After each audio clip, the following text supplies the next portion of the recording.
How's it going, guys? Hank here, back at it again with another short video on the Review and Preview Sports YouTube channel. And folks, as always, don't forget to leave us a follow on all of our forms of social media. You can find us on Facebook, Instagram, and Twitter at Review and Preview Sports. And of course, if you like what you see on this channel, please don't forget to hit that big red button down below. Give us a like, give us a comment. Let us know your thoughts. We want to hear from you guys. And breaking news this morning, Major League Baseball fans have awoken to the news that the Minnesota Twins have signed shortstop Carlos Correa to a 3-year, $105.3 million contract. And right off the bat, all I have to say is, wow, this is a major steal for the Minnesota Twins.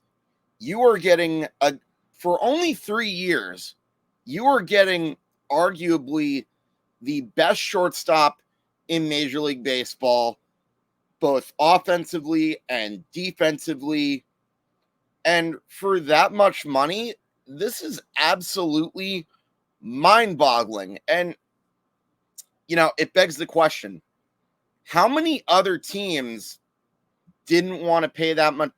How many other teams could have outbid Minnesota and simply gotten one more year for him than Minnesota did? It really, really shocking, especially when you consider other shortstops such as Francisco Lindor, who the Mets gave an absolutely bloated contract to last year, and then Javi Baez, who the Tigers only gave a couple more years to. That, again, really surprising. But anyways, let's talk about the Minnesota Twins. This is a team that already had a pretty good offseason to begin with. I covered the trade that they made with the Yankees not too long ago, where the Yankees got Isaiah Kiner-Falefa, who Minnesota had traded for not too long before that. And they had also gotten one of the Twins' catching prospects, and Josh Donaldson, in exchange for Gary Sanchez and Gio Urshela. Now, listen, everyone knows as a Yankee fan how I feel about Gary Sanchez. This is a guy who is not a great defensive catcher, and hitting, he is essentially feast or famine.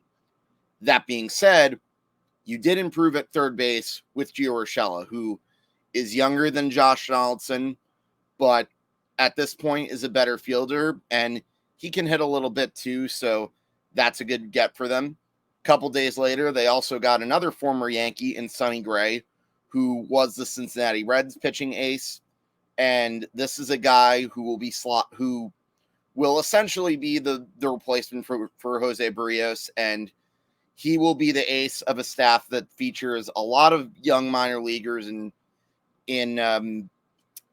Bailey Ober, Joe Ryan, and they also got Dylan Bundy as well from the LA Angels. So should be interesting to see how the Twins do. And obviously, this is a team that will probably have to get another good pitcher if they want to compete for the AL Central. But as I see it, the Minnesota Twins have done an incredible job this offseason. And now, as I mentioned, you're getting Carlos Correa, who, as I said, one of the best shortstops in baseball.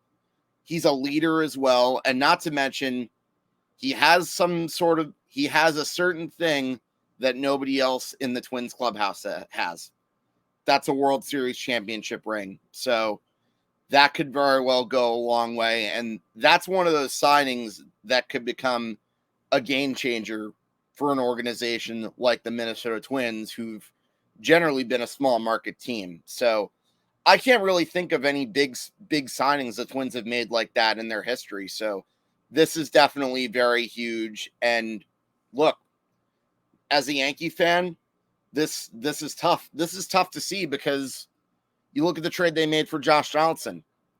If the Yankees don't take on that $50 million contract that Josh Donaldson has, then there's no way this signing happens. So hats off to Minnesota GM Derek Falvey. He has done an excellent job at improving the Twins. As they stand, I think that you can maybe make the argument that they could be ahead of the Detroit Tigers, but The Tigers have made improvements themselves. I think it'll be a battle between those two for a wild card in that division. I still think the White Sox are the team to beat in the AL Central. But with that having been said, great day if you were a Minnesota Twins fan. And folks, that's about all I have today to talk about with regards to Carlos Correa. Folks, as a friendly neighborhood reminder, don't forget to follow us on all of our forms of social medias. You can find us on Facebook, Instagram, and Twitter at Review and Preview Sports. And, of course, don't forget to hit that big red button down below. Give us a like and tell us what you think. Do you like this acquisition for the Minnesota Twins? Where do you think they stand in the AL Central? But until next time, this is Hank and Dichter, and I will see you guys later for another MLB short off-season video. Peace, guys.